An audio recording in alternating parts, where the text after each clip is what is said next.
Luthor.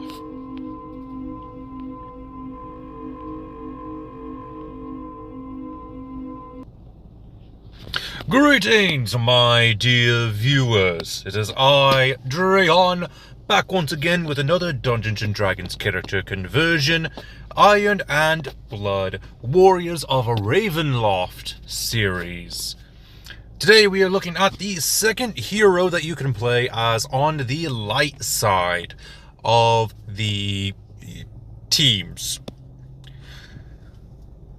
This is Luthor, a paladin serving the Order of the Gold Cross. When I was reading about this character, he was the stereotypical lawful stupid, but he seems to actually cooperate with the party, unlike the horror stories that you hear about the lawful stupid paladin. And what does that mean? Well, Luthor is all about defeating evil and getting people to convert to his faith. Sort of like the Catholic Church. That's basically how lawful stupid works. You play the part of the good religious guy so well that it's somewhat annoying, but Luthor kind of makes it bearable from what I've read. So, let's go ahead and get right into things. Starting things off with the point buy system, our stats are going to be as follows: 14 strength, 10 dexterity, 12 constitution, 11 intelligence, 10 wisdom, and 15 charisma. According to his stats, when Luthor activates his power, a halo appears over his head. And he has often been described as the god's blessing to the Golden Cross. That kind of sounds like his race is an Osama. Not just a normal human, but a human born with a divine blessing. So we're going to go ahead and increase our strength, intelligence, and charisma, each by 1. Our size is going to be a medium. We're going to have speed of 30 feet, dark vision of 60 feet. We get access to celestial resistance, healing hands, and light bearer. We also have our celestial revelation. We're going with radiant consumption. And for our celestial feature, we're going to have a ghostly halo that crowns our head. Normally, this is meant to be only available when he activates his holy power. But we're going to go ahead and get it now, just so we have that referenced. For languages, we're going with Common and Dwarvish, so we can talk with our friend Torgo when necessary. Or maybe we talk with other dwarves that Torgo needs to talk to. Now for our background. He is a knight who works for the Order of the Golden Cross. So we're going with Knight of the Order. This will give us proficiency in persuasion and religion. For tool, we get a musical instrument of choice. I think it'd be hilarious to go for the trumpets. We also get access to the Elven language. We also get a feature, but it seems that I accidentally deleted it. But not to worry, it's very similar to every other Knight of the Order we've ever built. But additionally, some dungeon masters do allow for a first level feat. If your dungeon master allows it, go ahead and grab Magic Initiate. A lot of the backgrounds that give free feats do use Magic Initiate, so it is understandable to go ahead and pick it. For our Magic Initiate, we are going with the Sorcerer spell list. That way we get to use our Charisma modifier for our spells. For our spells, we are going with the cantrips of Blade Ward and Booming Blade. And for our first level spell, we are going with Shield. Now for our class. Obviously, Luthor is a Paladin. We get a d10 hit die, starting hit points of 10 plus our Constitution modifier, additional hit points equal to 1d10 plus our Constitution modifier per Paladin level after the first.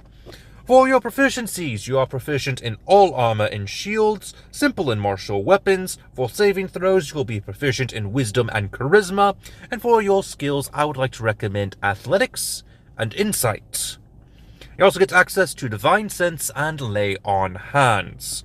Moving on to our second level, we are going with Defense, giving us a +1 to our armor class, which is going to be rather high, and I'll explain why. But first, we get our access to our spell casting, which is going to use our Charisma modifier and Divine Smite. Now, about that fighting style. Well, the reason why we're going with this fighting style is the same reason why we are picking Shield as our first level spell, and why we are picking our Sacred Oath. I hate the Sacred Oath that we are picking. However, it is the only one that fits with Luthor. First and foremost, it is because Luthor only seems to be interested in converting heretics to his religion. He is very charismatic. He is only here to talk to people. He does not like fighting that much. So that's why we grabbed the fighting style of defense instead of the great weapon fighting style. And second, according to the wiki page, Luthor's main magical ability is an aura of invulnerability.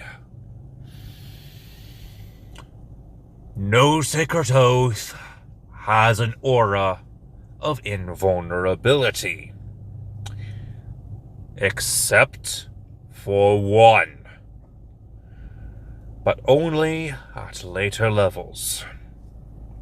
So, at level 3, we're getting Divine Health, Harness Divine Power, and our Sacred Oath, Oath of Redemption. The Sacred Oath is useless outside of social interactions. Whatever. For your oath spells, you get access to Sanctuary and Sleep. Your channel divinity is Emissary of Peace and Rebuke the Violent. At 4th level, we're going with a feat. We're going with Heavy Armor Master. This will increase our strength by 1 point, and while we are wearing our heavy armor, which we always are, bludgeoning, piercing, and slashing damage from non-magical attacks is reduced by 3. It's not much, but it's a reduction. Pair that up with an ability that is able to give us resistance to bludgeoning, piercing, and slashing damage, and we're good. We're actually getting rid of a lot of damage. It will seem like we are invulnerable.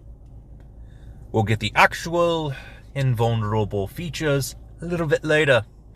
But, yeah, you're either going to need to decrease your damage or you're going to need to increase your armor class to seem invulnerable, which is why we picked shield in the first place. Next is level 5, extra attack and 2 more oath spells. Calm emotions and hold person. At level 6 we get access to our aura of protection. Level 7 we get aura of the guardian. At level 8, go ahead and increase your charisma by 2 points. At level 9, you get oath spells in counterspell and hypnotic pattern. At level 10, you get access to aura of courage. Level 11, improved divine smite. At level 12, go ahead and increase your constitution by 2 more points. At level 13, your oath spells are Resilient Sphere and Stone Skin. At level 14, you get access to Cleansing Touch. Level 15, Protective Spirit. At level 16, we're going with the feat of Great Weapon Master. We're going to be fighting at some point. We gotta be able to beat up these enemies that we are being sent after. So we kind of need to be able to deal as much damage as possible. Sorry, Luthor, you're going to have to fight. At level 17, go ahead and grab the oath spells of Hold Monster and Wall of Force. At level 18, we get aura improvements. Level 19, go ahead and increase your strength by 2 more points. And finally, at the level 20 mark, we get our quote-unquote aura of invulnerability with Emissary of Redemption. It might be the end of the build, but not the end of the video, as we still have to choose our spells.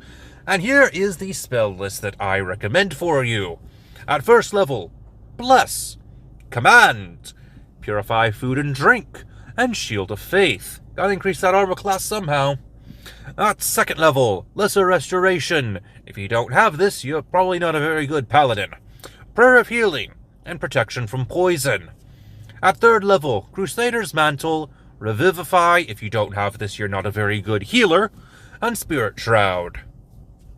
At fourth level, Aura of Life. What better way to make yourself look invulnerable than to regenerate your hit points every single round? And find Greater Steed. And finally, our 5th level spells, Geas and Summon Celestial. And that is it for Luthor. What did you think? Let me know in the comment section down below, and let me know who your favorite character is from the Iron and Blood series. Until next time, this has been Drahan, and I am offline.